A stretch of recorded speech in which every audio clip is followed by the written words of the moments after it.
کون سا غریب ہے جو مسجد ننگے پاؤں جاتا ہو؟ لوگوں نے تو 3 قسم کی چپلیں رکھی ہوئی ہیں، ایک مسجد جانے کی علیحدہ ہے، گھر پہننے کی علیحدہ ہے، شادی بیاہ پہ جانے کی چپل علیحدہ ہے۔ حضرت عمر فاروق رضی اللہ تعالیٰ عنہ نکلے عید کا خطبہ دینے کے لیے، تو بیوی سے کہنے لگے جوتا، اس نے کہا صاحب اتنی دفعہ ٹوٹا ہے اب گانٹھا نہیں جا سکتا، اتنی دفعہ ٹوٹا ہے کہ اب دوبارہ پیمند نہیں لگ سکتے۔ تو حضرت عمر کہنے لگے چل کوئی حرج نہیں، بغیر جوتے کے ننگے پیر ہی چلتے ہیں، کوئی حرج نہیں۔ تو کہنے لگے لوگ کیا کہیں گے؟ فرمایا چپ کر، لوگ جس دن عمر نے یہ دیکھ لیا نا لوگ اس کے بارے میں کیا کہتے ہیں، اس دن عمر عمر نہیں رہے گا۔ تو کہا پھر آپ کا نظریہ کیا ہے؟ فرمایا میرا نظریہ یہ ہے کہ رب رسول میرے بارے میں کیا کہتے ہیں، لوگوں کا کیا ہے؟ لوگ کل کسی کے بارے میں کچھ کہتے ہیں اور پرسوں کچھ کہتے ہیں، میرا نظریہ یہ ہے کہ رب رسول میرے بارے میں ننگے پیر عمر جا رہے ہیں۔ کون جی؟ میں بڑا ماڑا۔ اچھا جناب، کیا کیا غربت ہے؟ 10 قسم کے جوڑے لٹکے ہوئے ہیں کمرے میں، اور پہننے کی فرصت نہیں، سویرے کیا پہننا ہے، شام کیا پہننا ہے، 15 سوٹ کٹھے استری ہو کے لانڈری والا بھیج رہا ہے، اور تو غریب ہے، تو بہت بڑا غریب ہے۔ اس لیے کہ غربت پیسوں کی وجہ سے نہیں ہوتی، غربت تو دل کی ہوتی ہے۔ تو واقعی بڑا غریب ہے اور تو غریب ہی رہے گا۔ امیر تو عمر فاروق تھے، عمر فاروق تھے جو ننگے پاؤں چلے گئے عید کی نماز پڑھانے، تو رستے میں جو ملا کہنے لگا عمر جوتا تو پہن لو۔ فرمایا تمہیں عمر کا جوتا نہ پہننے کا نقص تو نظر آیا ہے، کوئی حرج نہیں، اگر عمر کو کبھی بتانا ہوا تو وہ والا نقص بتانا جو عمر کی سیرت میں پیدا ہو، کردار میں پیدا ہو، وہ والا نقص بتانا، یہ چھوڑو جوتے آتے جاتے رہتے۔ ننگے پاؤں گئے، پاؤں دھوئے، نماز پڑھائی، لوٹ آئے۔ او بھائی یہاں تو ہمارا بناؤ سنگار اترنا، جتنی توجہ کپڑوں کی طرف ہے اتنی توجہ کبھی ہماری علم کی طرف ہوتی نا، جتنا ذوق شوق ہمارا بناؤ سنگار کی جانب ہے، اتنا بناؤ سنگار کبھی ہمارا اخلاقیات کی جانب ہوتا تو معاملات بڑی حد تک سنورے ہوئے ہوتے۔ حضرت سیدنا فاروق اعظم رضی اللہ تعالی اپنی زندگی کو ترتیب دیا، ایک دن بھی خلافت نہیں مانگی اللہ سے۔ حضرت عوف بن مالک اشجعی ایک صحابی ہیں، حضرت عوف بن مالک رضی اللہ تعالیٰ عنہ فرماتے ہیں کہ جناب ابو بکر صدیق کا زمانہ تھا تو میں نے خواب دیکھا، میں نے خواب میں جناب عمر کو دیکھا، اور میں نے دیکھا کہ کوئی کہنے والا کہہ رہا ہے کہ عمر وہ ہے کہ اللہ کے رستے میں کوئی اسے جتنا مرضی برا بھلا کہے یہ پرواہ نہیں کرتا۔ کس کے رستے میں؟ بولے سارے۔ اس کا مطلب ہے اللہ کے رستے میں لوگ برا بھلا بھی، قرآن مجید نے کہا وَلَا يَخَافُونَ لَوْمَةَ لَائِمٍ، کچھ لوگ ایسے ہیں جو برا بھلا کہنے والوں کی پرواہ نہیں کرتے۔ آپ یقین کریں اگر پرواہ شروع ہو جائے نا تو دین کا کام ختم ہو جائے، نہ کوئی تقریر کرے، نہ کوئی تدریس کرے، نہ کوئی پیری مریدی کرے، ختم ہو جائے اگر باتوں کی پرواہ ہو۔ لیکن وہ پرواہ، حضرت عوف بن مالک اشجعی کہتے ہیں میں نے خواب میں دیکھا کہ عمر وہ ہے جو کسی کی پرواہ، اور دوسری بات میں نے یہ دیکھی کہ عمر خلیفہ بنے گا، اور تیسری بات میں نے خواب میں یہ دیکھی کہ عمر شہید بھی کیا جائے گا، عمر شہید بھی ہوگا۔ یہ میں نے 3 باتیں خواب میں دیکھی۔ فرماتے ہیں میں نے آ کے خواب حضرت ابو بکر صدیق کو سنائی، وہ خلیفہ تھے، وہ کہنے لگے ٹھہر جا میں عمر کو بلاتا ہوں، اس کے سامنے دوبارہ سنانا، اس کے سامنے۔ فرماتے ہیں میں نے بلایا حضرت عمر فاروق کو، آ کے بیٹھے، خواب شروع ہوا۔ کہا ایک بات تو میں نے یہ دیکھی کہ آپ ملامت کرنے والے کی پرواہ نہیں کرتے، دوسرا آپ خلیفہ بنے گے۔ جناب عمر کہنے لگے چپ کر، ابو بکر کے سامنے ہی کہہ رہا ہے، چپ کر، خلیفہ کے سامنے ہی کہہ رہا ہے۔ تو حضرت ابو بکر صدیق کہنے لگے عمر اسے کہنے دو، مجھے لگتا ہے رب کی رضا یہی ہے کہ میرے بعد اگر مصطفیٰ کا منبر ملے تو عمر کو ملے، اسے کہنے دو۔ یار یہاں تو لوگ ڈینگے مارتے ہیں، یہاں تو لوگ دعوے کرتے ہیں میرے سامنے فلانے کو بھی بٹھاؤ، فلانے کو بھی بٹھاؤ، اس کو کیا پتا، اس کو کیا پتا، یہ تو بڑکے مارنے کا دور ہے۔ حضرت عمر رضی اللہ تعالیٰ عنہ کو تیسری بات کہی، حضرت عوف بن مالک نے کہا آپ شہید کیے جائیں گے، میں نے خواب دیکھی ہے۔ نیک لوگوں کے خواب بڑی حد تک سچے ہوتے ہیں۔ کہا میں نے خواب دیکھی ہے۔ تو حضرت عمر کہنے لگے شہید تو دلیر لوگ ہوتے ہیں، شہید تو دلیر، جسے سارا زمانہ دلیر کہہ رہا ہے وہ اپنے بارے میں کیا کہہ رہا ہے؟ کہتے ہیں شہید تو بتلے، میں تو کاہل سا آدمی ہوں، سست آدمی ہوں، میں تو اتنا کام ہی نہیں کرتا، تو یہ خواب تو نے جو دیکھا ہے نا پھر سے دیکھنا۔ تو ابو بکر صدیق فرمانے لگے عاجزی نہ کر، انکساری نہ کر، تو جو کہہ رہا ہے ٹھیک کہہ رہا ہے، لیکن مجھے سن کے شکر بھی ہوا ہے اور افسوس بھی ہوا ہے۔ افسوس اس بات کا کہ تیرے جیسا بتلے عظیم چلا جائے گا، اور شکر اس بات کا کہ رب تجھے زندگی بھی اعزاز والی دے گا، اور شہادت کی موت دے کے اللہ تجھے موت بھی عزت والی عطا فرمائے گا۔ اللہ موت بھی تجھے عزت والی دے گا، تجھے کاہلوں جیسی موت اللہ۔ حضرت فاروق اعظم رضی اللہ، او بھائی یہاں تو اس زمانے کا سب سے بڑا مسئلہ پروٹوکول ہے۔ لوگوں کو پتہ ہوتا ہے کامل پیر ہے، کامل مرشد ہے، لوگ نہیں جاتے۔ میں کسی کا مرید ہو جاؤں، میرا پروٹوکول کدھر گیا؟ پتہ ہوتا ہے یہ کامل استاد ہے، میں اس کے پاس بیٹھوں گا تو میری تربیت کرے گا، لیکن لوگ شاگرد نہیں بنتے۔ میں کدھر گئی؟ یہ جو پروٹوکول کی مصیبت ہے نا، اس نے بڑے بڑے لوگ زیرو کر دیے، بڑے بڑے لوگ۔ اور یہ مت سمجھے کہ آپ کا وزیر اعظم پروٹوکول لیتا ہے یا آپ کا صدر پروٹوکول، وزراء، ایسی کوئی بات نہیں۔ ہم چھوٹے طبقے سے لے کر بڑے سارے پروٹوکول کے قائل ہیں۔ ہمارا تو داماد بھی کہتا ہے کہ مجھے پوچھا نہیں میں تمہارے گھر کیوں آؤں۔ ہمارا تو بھائی ہر شخص اعلان کرتا ہے پروٹوکول کا، فلانے نے عزت نہیں دی تو واپس آ جاؤ، فلانے نے سلوٹ نہیں کیا تو واپس آ جاؤ۔ لوگ جہاں سلوٹ کرنا چاہیے وہاں بھی سلوٹ کرانے کے قائل ہیں۔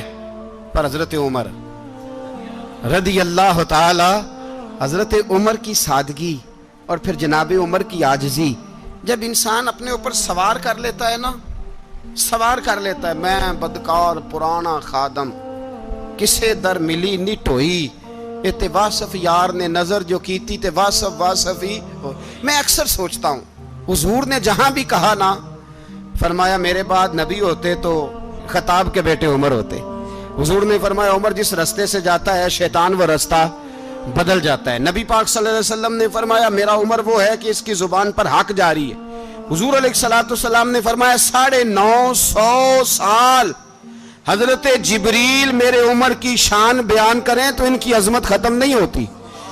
950 سال جبریل عظمت بیان کرے تو ختم نہیں ہوتی۔ یہ بات ہے حضرت عمر کی، اور فرمایا عمر ابو بکر کی نیکیوں میں سے ایک نیکی ہے۔ یہ شان ہے اب عمر فاروق رضی اللہ تعالیٰ عنہ کی۔ حضور نے فرمایا میرے بعد نبی ہوتے تو عمر ہوتے، جس گلی سے عمر آئے شیطان رستہ بدل جائے۔ میرے عمر فاروق کی شان 950 سال بیان ہو تو ختم نہ ہو۔ عمر کی زبان پر اللہ حق بیان کرتا ہے، جو عمر کہتا ہے وہی رب کر دیتا ہے۔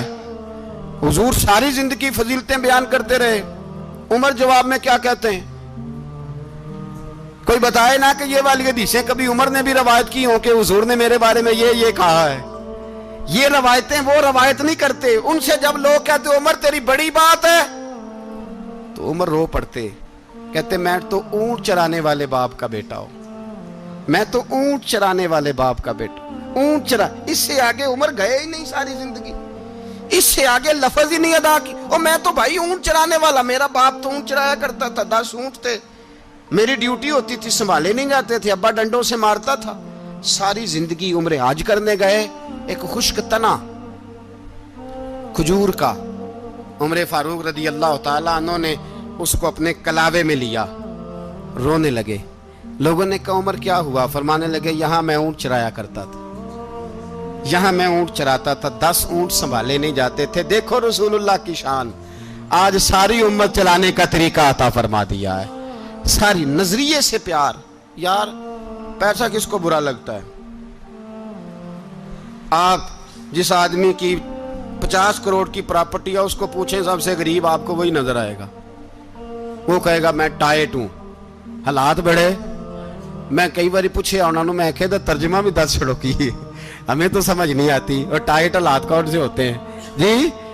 جس آدمی کا کروڑوں میں کاروبار ہے نا، اس کو آپ چھیڑے وہ رونے لگ جائے گا، رونے۔ تو کئی میں نے ایسے دیکھے ہیں کرائے کا مکان ہے، ان سے پوچھے صاحب کیا حال ہے، تو کہتے ہیں جتنی اللہ نے شان والی زندگی ہمیں عطا کی ہے کسی کو نہیں دی ہوئی۔ اس کا مطلب ہے خوشی بھی یہی ہے اور غم بھی یہی ہے، اندر سے خوشی ہے، اندر سے ہی۔ تو نے اگر راضی رہنا ہے تو ادھر سے رہنا ہے، ناراض رہنا ہے تو بس اپنے آپ کو خوش رکھے گا تو ہو جائے گا۔ سارے صحابہ مل کے آئے، کہنے لگے عمر فاروق سے کہنا ہے نبی پاک کے زمانے میں تو ظاہراً غربت تھی، ابو بکر کے دور میں بھی غربت تھی، اب تو بڑا محال ہے، عمر سے سفارش کرو کہ عمر نیا کرتا پہنا کرے۔ ملکوں کے سفیر آتے، عمر وہی پھٹی پرانی چادر اوڑھ کے اور وہی کئی جگہ پہ پیوند لگے سوٹ پہن کے سفیروں کے سامنے بیٹھ جاتا ہے۔ عمر کو مشورہ دو، طے ہو گئی بات۔ سب نے جب مشورہ دے لیا تو سارے کہنے لگے یہ بتاؤ شیر کی مونچھ کو ہاتھ کون لگائے گا؟ کہنا کس نے ہے؟ بندہ بھی تو ڈھونڈو نا۔ نے کہا جناب میرا یہ خیال ہے کہ مولا علی شیر خدا کہیں گے، کیونکہ جس شخص کی عمر کو سب سے زیادہ حیا کرتے دیکھا وہ شیر خدا مولا علی ہے رضی اللہ تعالی علی کہیں گے، اس لیے کہ جناب علی تو کئی دفعہ جب گفتگو کرتے تھے تو حضرت عمر چپ کر جاتے تھے اور فرماتے تھے علی نہ ہوتا تو میں ہلاک ہو جاتا۔ تو کہا علی سے کہو۔ جناب علی شیر خدا کو بلایا، کس کام کے لیے؟ جی اللہ اکبر۔ یہ ذرا اپنے اس دور پہ اس بات کو ذرا لاکا جناب ان سے کہیں کہ زیادہ نہیں، ایک کرتا نیا پہن لے، سفیر آتے ہیں وزیر آتے ہیں تو ایک کرتا نیا پہن لے۔ حضرت علی کو بلایا، آپ فرمانے لگے کوئی اور بات ہوتی تو میں کہہ دیتا، یہ والی میں نہیں کہہ سکتا، کوئی اور ہوتی تو میں عمر کو کئی دفعہ کہہ دیتا ہوں، جلال میں بھی تو سن، یہ والی میں نہیں کہہ سکتا، میں تمہیں ایک مشورہ دیتا ہوں۔ کہا وہ کیا؟ کہنے لگے سید عائشہ صدیقہ سے کہو، وہ مومنوں کی ماں ہیں، عمر ٹالے گا نہیں۔ اماں جی سے جا کے کہا اماں جی نیا کرتا عمر سے کہیں پہن لیں، وزیر آتے ہیں بڑے بڑے لوگ تو چلو کوئی حرج نہیں۔ اماں جی نے کہا اچھا کوئی بات نہیں میں بلا لیتی ہوں۔ جناب عائشہ نے پیغام بھیجا، جب خادم نے کہا نا مصطفیٰ کے گھر سے پیغام آیا ہے تو 20 لوگ بیٹھے تھے، عمر کانپتے ہوئے اٹھے، کانپتے دوڑے۔ حضرت عائشہ پردے میں تھی تو فرماتی ہیں عمر اتحیات کی حالت میں بیٹھ گئے۔ کہا اماں جی دیر تو نہیں ہو گئی مجھے آنے میں؟ کہا نہیں ٹائم پہ آ گئے ہو۔ کس لیے بلایا تھا؟ کہا عمر دیکھو غربت کے معاملات اور ہوتے ہیں، جب اللہ آسانی دے تو کوئی چیز استعمال کرنا حرام نہیں ہوتی، اگر حرام ہے تو بتاؤ۔ کہا نہیں اماں جی حلال ہی ہے۔ تو فرمایا پھر اتنے سفیر آتے ہیں مشیر آتے ہیں، اب تو مال غنیمت بڑا آتا ہے، ڈھیر لگ جاتے ہیں مسجد میں، تو چل ایک نیا کرتا تم بھی پہن لیا کرو، اور آپ نیا کرتا پہنو گے تو دھاک بیٹھے گی غیروں پر۔ تو صحابہ کا مشورہ ہے کہ آپ نیا لباس پہنے۔ اماں جی کہتی ہے میں نے حکم دیا تو عمر چپ کر گئے، گردن جھک گئی۔ تھوڑی دیر کے بعد سیدنا عمر فاروق نے سر اٹھایا تو داڑھی پہ آنسو گر رہے تھے، رو پڑے، کہنے لگے پاک محبوب کی پاک بیوی جیسے حکم کرتی ہو میں حاضر ہوں، پر مجھے وہ والا لباس پہنانا جو میرے مصطفیٰ نے پسند فرمایا ہے، اگر یہ رنگ رسول پاک کا ہے تو میں حاضر ہوں، اور اگر نبی پاک کا نہیں تو پھر جیسے آپ حکم کریں۔ جناب عائشہ کہتے ہیں عمر روئے تو میں زیادہ روئی، میرا پلو بھیگ گیا آنسوؤں سے۔ میں نے کہا عمر آپ جائیے۔ عمر یوں نکلے تو جو صحابہ کھڑے تھے وہ کونے میں تھے، سارے آ گئے۔ کہا اماں جی کیا بناؤ؟ فرمایا بھائی تم سب جو باتیں کہتے ہو وہ اپنی جگہ ٹھیک ہیں، پر عمر جو بات کرتا ہے وہ سب سے زیادہ ٹھیک ہے۔ عمر جس پہلو پر بات کرتا ہے وہ یار ایسی عاجزی، ایسا رنگ، ایسا انداز، ایسا طرز حیات، ایسی زندگی۔ اولاد کے معاملے میں لوگ بزدل ہو جاتے ہیں، بزدل، پر حضرت عمر کا بیٹا مصر گیا، وہاں سے کمائی کر کے لایا، تجارت کرنے گیا، لاکھوں کا مال۔ کون سا باپ ہے دنیا میں جس کا بیٹا باہر سے پیسے لے کے آئے تو ابا تفصیل پوچھے کہ بیٹا کہاں سے کمائے، کہاں سے لایا، کتنے ملے، کیوں آئے؟ کون سا باپ تفصیل پوچھتا ہے؟ ابا تو کہتا ہے لا صحیح، اور تعریفیں کرتا ہے میرا بیٹا بڑی کمائی کرتا ہے۔ کبھی پوچھا ہے اس سے کہ ڈیوٹی صحیح دیتا ہے کہ نہیں؟ کبھی پوچھا ہے کہ تو ایمانداری کی روزی لاتا ہے کہ حرام کی کماتا ہے؟ یہ باپ کی ذمہ داری ہے، یہ اماں کی ذمہ داری ہے۔ پھر کہتا ہے بیماری کیسے آ گئی، پریشانی کیسے آ گئی؟ تو نے کبھی سوال کیا اپنی اولاد سے؟ حضرت عمر فاروق رضی اللہ تعالیٰ عنہ کا بیٹا مصر سے پیسے کما کے لایا تو جناب عمر نے بلایا، فرمایا بیٹے اتنی تو تیرے پاس راس ہی نہیں تھی، تھوڑے سے تو پیسے لے کے گیا تھا، اتنی کمائی کیسے ہو گئی؟ اتنے تو پیسے نہیں تھے صاحب، کہاں سے کمائی لائے؟ اس نے کہا ابا جی وہ جو میرے چچا ہے نا مصر کے گورنر، آپ کے دوست، انہوں نے میری مدد کی ہے. فرمایا جتنے لوگ گئے تھے سب کی ہے مدد اس نے؟ کہا نہیں صرف میری کی. فرمایا تیری کیوں کی؟ تیری کیوں کی؟ کہا حضور آپ کے دوست ہیں. فرمایا چپ کر حضور انہوں نے مجھے اتنے پیسے دیے, میں نے کاروبار میں ڈالے تو نفع آیا تو میں ان کی رقم دے کے. فرمایا خاموش ہو جا, باقی جتنے لوگ گئے تھے سب کی مدد کی اس نے؟ کہا نہیں حضور صرف میری کی. فرمایا اس نے تیری مدد نہیں کی, اس نے خلیفہ کے بیٹے کی مدد کی, اس لیے کہ وہ خلیفہ کو اپنے حق میں نرم کر سکے. فرمایا آدھا مال تیرا ہے, آدھا مال غنیمت کا ہے, مال خزانہ کا ہے, مسلمانوں کا ہے, اس لیے کہ تو جو وہاں سے مال کما کے لایا ہے وہ اپنے باپ کے خلیفہ ہونے کی وجہ سے کما کے لایا ہے, لہذا رکھ ادھر. یہاں کہتے ہیں کدھر سے آیا, کیسے آیا, کون سا حساب دیں, کیا کریں؟ او بھائی حضرت عمر رضی اللہ تعالیٰ عنہ کا اپنی اولاد کے بارے میں یہ رنگ ہے. ایک جنگ سے نا خوشبو آئی, خوشبو بڑی مہنگی ہوتی تھی, عرب میں خوشبو آج بھی بڑی مہنگی ہے, وہ زیادہ استعمال کرتے ہیں. میری باتوں کی سمجھ آ رہی ہے میرے بھائیوں؟ بڑی مہنگی خوشبو تھی. جب وہ خوشبو آئی تو حضرت عمر نے کہا, گھر میں پہلے پہنچی حضرت عمر کے, چونکہ زیادہ عورتیں استعمال کرتی تھی گھر کے اندر خوشبو, مرد بھی لگاتے تھے. حضرت عمر نے اپنی بیوی سے کہا, آپ کی زوجہ جو تھی وہ بڑی خوشبو کو پسند کرتی تھی. حضرت عمر نے اپنی زوجہ سے کہا کہ خوشبو لاؤ, میں نے ایک عورت کی ڈیوٹی لگائی ہے, وہ خوشبو تول کے نا تو حصہ برابر صحابہ میں بانٹ دے گی. تو آپ کی زوجہ کہنے لگی کسی بی بی کی ڈیوٹی لگانے کی کیا ضرورت تھی, میں جو موجود تھی میں بانٹ دیتی ہوں تول کے حصہ برابر. آپ نے فرمایا نہیں تو رہنے دے, اور فلانی بی بی بانٹے گی. کہا حضور میں نے بھی بانٹنی ہے, میرے پہ کچھ حق ہے؟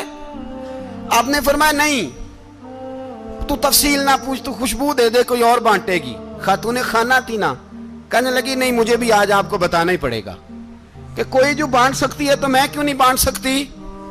زوجہ کہتی عمر نے بات کی تو میری چیخیں نکل گئی. حضرت عمر فرمانے لگے جب تو خوشبو بانٹے گی نا تیرے ہاتھوں کو بھی لگے گی, تیرے دوپٹوں کو بھی لگ جائے گی. اگر رب کریم نے مجھ سے سوال پوچھا کہ عمر خوشبو تو مسلمانوں کی تھی, تیری بیوی کے دوپٹے کو کیوں لگ گئی, تو میں اللہ کے حضور کیا جواب دوں گا؟ اگر اللہ نے یہ سوال کیا کہ تیری بیوی نے کیوں لگائی, وہ تو حصہ تھا مسلمانوں کا, تو تو نے تیری بیوی نے کیوں لگائی؟ تو فرمایا میں نہیں چاہتا کہ اللہ کے حضور مجھے اور تجھے باز پرس ہو, لہذا کسی اور کو بانٹنے دے. زوجہ روئی اور تڑپ کے کہنے لگی عمر مجھے لگتا ہے صبح قیامت بھی تیری بیوی ہونے کی وجہ سے اللہ مجھے جنت عطا فرما دے گا, تیری زوجہ ہونے کی برکت سے. بھائی یہ معیار رکھا, خدا کی قسم ایسا شخص تاریخ میں دوبارہ نہیں آیا. اتنا بڑا آدمی, اتنا بڑا شخص, اتنا بڑا آدمی, اور پھر رنگ یہ ہے کہ عمر 22 لاکھ مربع میل کا حکمران, 22 لاکھ, اور کھجور کے درخت کے نیچے مٹی کا ڈھیلا لے کے سو گئے ہیں, پرواہ کوئی نہیں, کوئی مسئلہ ہی نہیں. 2 غلام ساتھ بیٹھے تو ایک روٹی حضرت عمر نے گھر سے منگوائی, تھوڑا سا سرکہ, تو غلام کہنے لگے ہم نے بھی کھانی ہے. فرمایا کوئی حرج نہیں, روٹی کو پیٹ بھر کے کھانا ضروری تو نہیں, 3 حصوں میں بانٹ لیتے ہیں. ایک آدمی آیا ہوا تھا مصر کا رہنے والا ملنے کے لیے, اس نے پوچھا عمر کدھر ہیں, تو کہا وہ ادھر جاؤ مسجد میں بیٹھے ہوں گے. اور واپس آیا تو کہنے لگا وہاں تو 3 غلام بیٹھے ہیں, ایک روٹی بانٹ کے کھا رہے ہیں, لگتا ہے کئی دنوں سے روٹی نہیں ملی. کہا 3 غلام تو کوئی نہیں, وہاں 2 ہی تھے, تیسرے تو امیر المومنین تھے. اس نے کہا نہیں 3 غلام ہیں, کپڑے بھی ایک طرح کے پہنے ہوئے, بلکہ 2 کے تو پھر صحیح ہیں, تیسرے کے تو زیادہ ماڑے ہیں. کپڑے بھی ایک طرح کے, کھانا پینا بھی ایک طرح کا, اور ان کا نشست برخاست بھی ایک طرح کی ہے, لہذا کوئی فرق نہیں. حضرت ابو ہریرہ کہتے ہیں میں لے کے آیا, اور جناب عمر کو جب میں نے کچی زمین میں تامت سمیٹ بیٹھے دیکھا تو میں رو پڑا.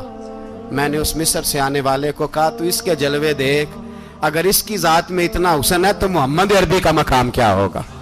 یہ مقام غور ہے, مقام غور. 10 محرم کو لوگ دیگے پکائیں گے نا, نہیں پکانی ہے, کوئی بول دے نہیں, ہاں نہ نہیں کر دے, پروگرام بدلیا تو نہیں دی عید کی کہ وہ ایک کام شروع ہویا ہے لات ٹیٹ ہونے والا. کیوں جی, پکنی ہے نا دیکھیں 10 محرم کو انشاءاللہ تعالی, ہم بھی پکائیں گے انشاءاللہ, یہاں بھی پروگرام ہوگا. تو 10 محرم کو جو دیگ پکنی ہے تو ایسا نہیں ہو سکتا کہ 1 محرم کو حضرت عمر کے نام کی بھی کوئی پک جائے. اگر امام حسن حسین کے نام کی دیگیں پکے تو جو امام حسن حسین کے سے پیار کرنے والے ہیں، جو امام حسن حسین سے، ہم لوگوں نے بھی عجیب رٹا اپنایا ہے نا، ہم لوگ بات کا ایک پہلو دیکھتے ہیں دوسرا نہیں دیکھتے۔ حضرت امام حسن اور حسین کو بھی نبی پاک نے شہید کہا، اور جناب عمر کو بھی رسول اللہ نے خود شہید فرمایا، فرمایا شہید ہے، خود فرمایا اپنی زبان سے کہ یہ شہید ہے، خود میرا عمر شہید ہے۔ تو ان کے نام کی دیگ نہیں پکنی چاہیے، اس طرف نہیں ہماری توجہ ہونی چاہیے۔ اور اہل بیت نبوت، یہ بات میں پہلے بھی کرتا ہوں، آج پھر کرنا ضروری سمجھتا ہوں، اہل بیت کا پیار، سن لو کان کھول کے، اہل بیت کا پیار اگر ہمیں کسی نے سکھایا ہے تو سیدنا عمر فاروق نے سکھایا ہے۔ اہل بیت نبوت کی محبت اگر کسی نے سکھائی ہے تو کس نے سکھائی ہے؟ بول کے بتائیے، حضرت عمر نے۔ اہل بیت کا پیار ہمیں حضرت عمر نے بول کر کے سکھایا ہے۔ بھائی یاد رکھیں، کسی کی طاقت نہیں تھی دم مارنے کی حضرت عمر کے سامنے، طاقت ہی نہیں تھی، کیسر و کسرا کانپ جاتے تھے، جرأت ہی نہیں کرتے تھے حضرت۔ اور ہمارے تو تعلقات بڑے ہیں نا غیروں سے۔ حضرت ابو موسیٰ اشعری رضی اللہ تعالیٰ عنہ فرماتے ہیں میرا منشی سائی تھا، وہ کاتب کہتے تھے وہ لوگ، میرا حساب کتاب عیسائی تھا۔ تو فرماتے ہیں ایک دن میں نے وہ سارا حساب کتاب لین دین کے حضرت عمر کو دکھائے تو فرمانے لگے جس نے لکھے ہیں اس کو بلاؤ۔ کہنے لگے حضور مسجد نہیں آ سکتا۔ کیوں نہیں آ سکتا؟ کہنے لگے وہ عیسائی ہے۔ کہتے ہیں حضرت عمر جلال میں آ گئے۔ آپ فرمانے لگے جنہیں رب دور کرتا ہے تم کیوں قریب کرتے ہو؟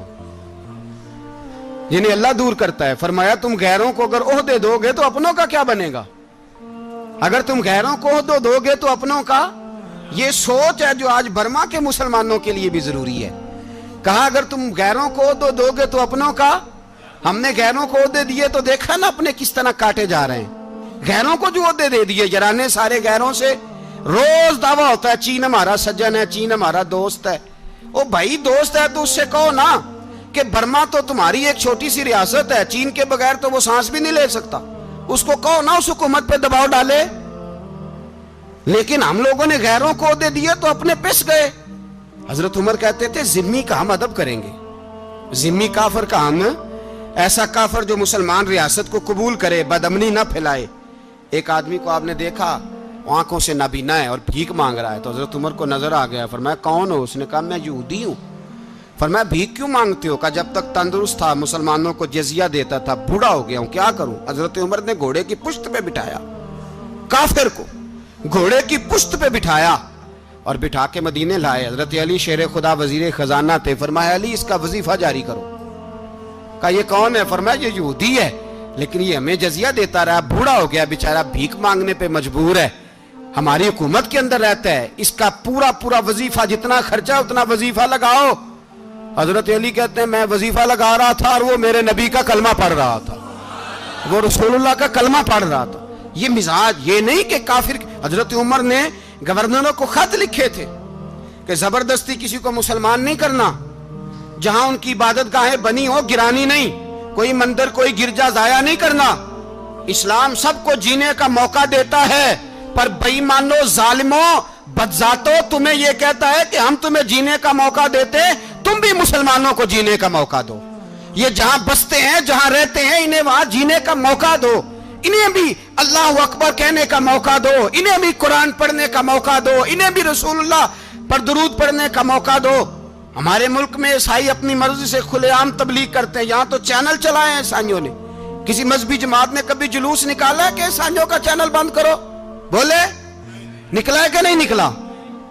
کتنے ظلم کی بات ہے۔ ہم جب غیر کو اتنا تحفظ دیتے ہیں، اتنا تحفظ دیتے ہیں، ہم نے دیکھا ہے مجھے بیسیوں لوگوں نے عید پہ ٹیلی فون کیے کہ عیسائیوں کو قربانی کا گوشت دے لیں، مجبور ہیں جی، دروازے پہ آ گئے ہیں، ہمارے کام کاج کرتے ہیں۔ بیسیوں لوگ، عام آدمی کے دل میں ان کا اتنا جذبہ ہے، وہ مسائل کا بیان کرنا ایک علیحدہ بات، لیکن ہمارے دل کافر کے حق میں بھی نرم ہو جاتے ہیں۔ تم کس قدر زیادہ بے ایمان ہو اور کفر کس قدر زیادہ ذلیل ہو گیا ہے کہ مسلمان کے حق میں نرم ہوتا ہی نہیں۔ اور اس سے بڑے ذلیل وہ ہیں جو ان ذلیلوں کے سپورٹر ہیں، وہ کسی عرب ملک کے حکمران ہو یا کسی اور جگہ کے، وہ بڑے ذلیل ہیں جو ان ذلیلوں کے سپورٹر ہیں، جو برما کی بچیوں کے قتل پر اپنی حکومتیں چمکا رہے ہیں۔